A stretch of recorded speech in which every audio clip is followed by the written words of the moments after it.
Hello market lovers. आज Nifty में जो भी हुआ उसे देखकर हम सभी की तो रूहें काफ़ी गई होगी।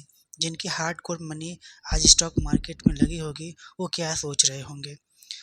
वो जिस पर हमारा भरोसा था कि हम स्टॉक परचेज किए हैं, हमारा स्टॉक ऊपर जाएगा और हमें क्या होगा, हमें अच्छा खासा प्रॉफिट देखने को मिल सकेगा।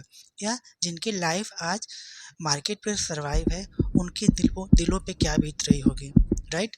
तो आज खून के आंसुओं में डूब गया है पूरा बाजार। चीखें गूंज रही हैं और हर तरफ अंधेरा छा गया है। क्या यह सिर्फ एक क्रैश है?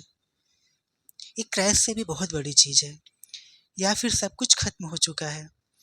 तो हम सब कुछ जानेंगे इस डिटेल्स में, और आगे इस वीडियो में हम ये भी जानने की कोशिश करेंगे कि अभी हमारे पास जो बचा है उसको हम कैसे प्रोटेक्ट करें, या हम कहें कि हम अपने पोर्टफोलियो को कैसे बचा सकते हैं। उसके बारे में भी हम जानने की जरूर कोशिश करेंगे।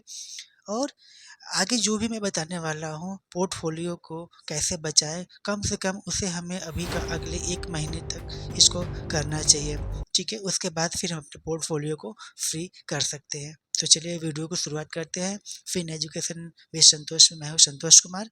तो आज मार्केट में जो इतना बड़ा करेक्शन आया है, देखिए इसका मूव जो है ना, आप कुछ भी कहें, यह मूव प्रिडिक्टेबल था। इस मूव को हम लोग प्रिडिक्ट कर सकते थे कि आज मार्केट में इतना बड़ा फॉल आएगा। थर्सडे यानी 3 अप्रैल को जो हमने फॉल देखा, उसके बाद फ्राइडे को जो 4 तारीख को हमने फॉल देखा है, मैं 2-3 उस दिन भी मैंने बोला था कि निफ्टी 21,500 टच करेगा। ठीक है, और बहुत ज़्यादा दूर नहीं रहा है, सिर्फ 100-200 पॉइंट दूर ही निफ्टी रहा है, और उसको भी वो टच कर देगा 21,500 को। तो देखिए, जो हमारे बड़े इन्फ्लुएंसर्स हैं ना, पहले तो ऐसा होता था मार्केट में, कहा जाता था कि सिर्फ टीवी चैनल वाले ही क्या करते हैं, इन्वेस्टर्स और ट्रेडर्स को बेवकूफ़ बनाते हैं। लेकिन रियलिटी क्या है कि अब जो फिन इन्फ्लुएंसर्स भी हैं ना, जितने भी हम बड़े फिन इन्फ्लुएंसर्स को सुनते हैं जो अपने आप को बोलते हैं, उनके वीडियो आप जाके चेक करो, वो यही बोल रहे थे कि मार्केट क्या करता है, किसी भी चीज़ को अर्ली एंटिसिपेट कर लेता है, ठीक है, या अर्ली ऑब्जर्व कर लेता है। जब मार्केट ने थर्सडे और फ्राइडे को थोड़े थोड़े फॉल किए थे, तो बड़े इन्फ्लुएंसर सब चिल्लाने लगे थे कि अब इससे अधिक फॉल नहीं होने वाला है। ठीक है, तो उस दिन भी मैंने बोला था कि मार्केट 21,500 टच करेगा। ठीक है, इस जो मैंने शॉर्ट वीडियो के बारे में, शॉर्ट वीडियो के माध्यम से जो मैंने बताया था, हालांकि उस पर व्यू भी अच्छा खासा आया है। वैसे भी मेरे वीडियो पे बहुत कम व्यूज आते हैं, लेकिन उस पर बहुत ज़्यादा व्यूज आए हैं। शायद लोगों को भी रियलाइज हो गया था कि कहीं ना कहीं कोई सच्चाई ज़रूर है। लेकिन दुःख इस बात का होता है कि हम जितने भी बड़े फिल्म इन्फ्लुएंसर्स को देखते हैं, जिन पे हम ट्रस्ट करते हैं, हम किसी का नाम नहीं लेना चाहेंगे, आप उनका वीडियो देखिए। अब उन वीडियो में भी वो बोले हैं कि मार्केट इससे अधिक नहीं गिरेगा। मार्केट मार्केट आज क्या किया है, आप जाके देख लो मार्केट में क्या हुआ है। आप तो बोले, यदि आप सही गाइड किए होते उस दिन कि मार्केट गिरने वाला है, जबकि सबको पता था कि मार्केट गिरने वाला है, तो लोग क्या करते, जो इनोसेंट इन्वेस्टर्स हैं, जो जिनके पास कम कैपिटल है, वो अपने पोजीशंस को हेज कर लेते, राइट। तो हमें कहीं न कहीं अपनी ज़िम्मेदारी से बच के निकल गए। शायद कि थोड़े से मेरे व्यूज़ बढ़ जाएँगे, मार्केट क्रैश होगा, मैं लोगों को बताऊँगा और मेरे थोड़े व्यूज़ आ जाएँगे। तो इन सब की वजह से क्या हुआ, तो मैं कहीं न कहीं इन्फ्लुएंसर्स को भी दोष मानता हूँ, जिनकी वजह से आज मार्केट का ये हाल हुआ है। मार्केट को तो गिरना था, लेकिन यदि वो सही गाइड किए होते, तो लोगों का शायद पोर्टफोलियो बच गया होता। तो आज तो कयामत का दिन निकल गया, ठीक है। निफ्टी क्या 4% नहीं बल्कि उससे भी ज़्यादा गोता मार चुका है। निफ्टी लगभग 21,758 के रेंज के आसपास आया और फिर थोड़ा-सा वहाँ से करेक्शन दिखाया और ऐसे ही दिन चलता रहा। सेंसेक्स भी में भी लगभग अच्छा खासा हमें करेक्शन देखने को मिल गया है, जो लाल रंग की लहरें में गोते खा रही थी।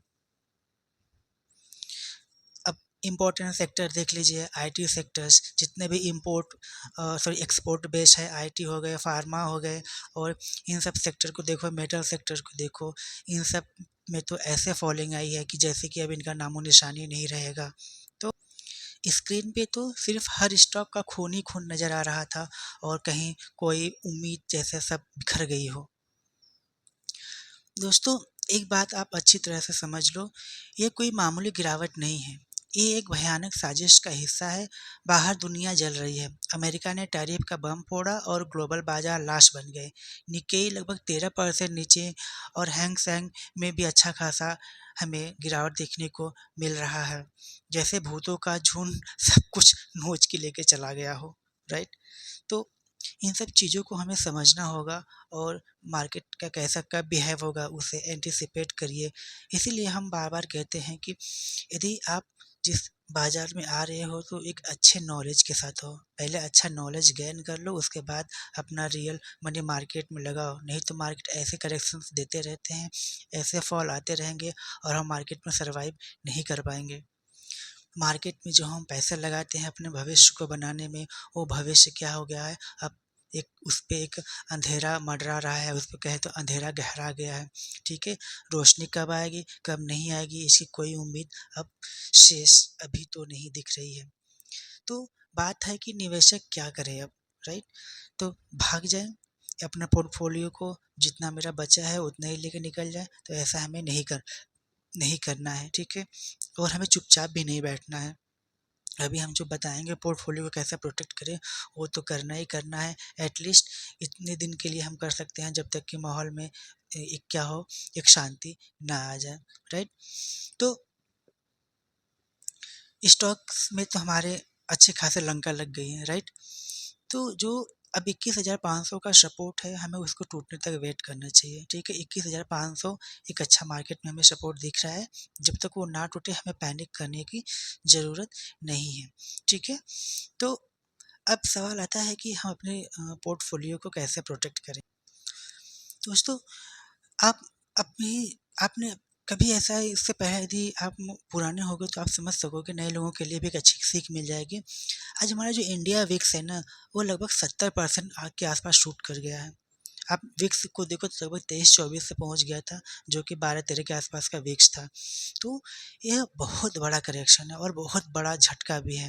ये क्यों हुआ है, कैसे हुआ है, इसकी कहानी अब हमें हर तरफ सुनने को मिलेंगी और जिसका मेन कारण है कि जो हमारा ट्रंप ने टैरिफ बढ़ाया है, टैरिफ इंक्रीज किया है और उसके अगेंस्ट में जो चाइना ने अपना टैरिफ बनाया है, दोनों का मिक्स और मैचअप ने क्या किया, मार्केट को इतना बड़ा फॉल देने को मजबूर किया है, ठीक है?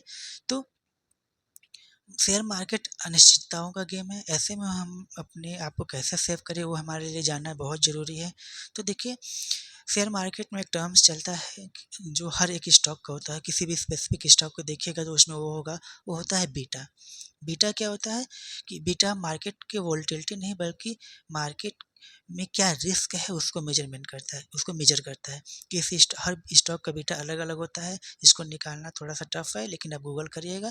जैसे मान लीजिए आपने टाटा का स्टॉक लिया है तो आप गूगल में टाइप करिएगा कि टाटा का बीटा क्या है, what is the beta of Tata stock, तो बीटा निकल के सामने आ जाएगा। तो इस तरह से आपका जो भी पोर्टफोलियो है, हर स्टॉक का बीटा निकालिएगा और उसका एवरेज कर लीजिएगा, राइट? जैसे किसी का 1 आएगा, किसी का 0.8 आएगा, किसी का 1.2 आएगा, जिसका जितना अधिक बीटा होगा। बीटा क्या मतलब होता है कि मार्केट के फॉल करने पे हमारा स्टॉक कितना फॉल करेगा, ठीक है? उसे हम बीटा से मेजरमेंट करते हैं। तो अपने हर स्टॉक का अलग-अलग बीटा निकाल लीजिएगा और उसका एवरेज ले लीजिएगा और आपका जो पोर्टफोलियो है, जैसे मान लीजिए यदि आपका 5 लाख का पोर्टफोलियो है, फॉर एग्जांपल समझ लेते हैं, तो अभी निफ्टी क्या चल रहा है? निफ्टी 21,700-800 के आसपास चल रहा है। तो 21,700 को हम क्या करेंगे, हमारा जो पोर्टफोलियो होगा 5 लाख का, तो 5 लाख से हम 21,700 को डिवाइड कर देंगे, ठीक है? जो आएगा जो आएगा उससे हम अपना जो हमारा एवरेज बीटा आया है उससे मल्टीप्लाई कर देंगे, तो वो जो आएगा वो हमारा लॉट आएगा कि निफ्टी की एक लॉट को हमें बाई करना है। तो हम क्या कर लेंगे कि जब हम अपने पोजीशन को उससे हेज कर सकते हैं। हेज कैसे करेंगे कि जब हमने 5 लाख को 21,000 से डिवाइड किया, 21,700 से डिवाइड किया, तो जो आया है उससे हम अपना बीटा एवरेज बीटा से मल्टीप्लाई करेंगे। जो आएगा वो लॉट बताएगा कि निफ्टी का कितना लॉट हमें पुट बाई करना है, ठीक है? तो मान के चलिए यदि 2 आता है या 2.3 आता है तो हम 2 लॉट निफ्टी का पुट बाई कर लेंगे फॉर द किसी 1 महीने के लिए, ठीक है? जो हमारा मंथली एक्सपायरी होगा इस महीने का, चाहे नेक्स्ट मंथली एक्सपायरी का होगा, उसको हम बाई करके वहाँ से अपने पोर्टफोलियो को हेज कर लेंगे। दोस्तों, ये बहुत ज़रूरी है। हैं। अभी आपको नहीं समझ में आएगा तो 1-2 बार समझ जाइएगा, थोड़ा मैथमेटिकल कैलकुलेशन है तो आपको करना ही पड़ेगा। यदि आपका करोड़ों रुपए, लाखों रुपए लगे हैं, तो ये कैलकुलेशन आपके लिए बहुत बड़ी चीज़ नहीं है। तो जितना आएगा उतना हम मंथली एक्सपायरी में जाके करेंगे, नेट पुट बाय कर लेंगे, जिससे क्या होगा कि हमारा पोर्टफोलियो जो है वो हेज हो जाएगा। मार्केट जितना करेक्ट करेगा, हम पुट बाय किए रहेंगे तो वहाँ से हमको उतना रिकवरी मिल जाएगी। ठीक है, तो ये हो गया कि हम अपने पोर्टफोलियो का कैसे हेज करें। और बाकी मार्केट में कहानियाँ तो चल रही हैं, जैसे मैंने बताया कि विक्स लगभग 70% शूट किया है। तो जब विक्स शूट करता है तो मार्केट में एक वॉलेटिलिटी आ जाती है, जो मार्केट में फ़ियर के माहौल को बताता है कि मार्केट में अभी फ़ियर कितना है।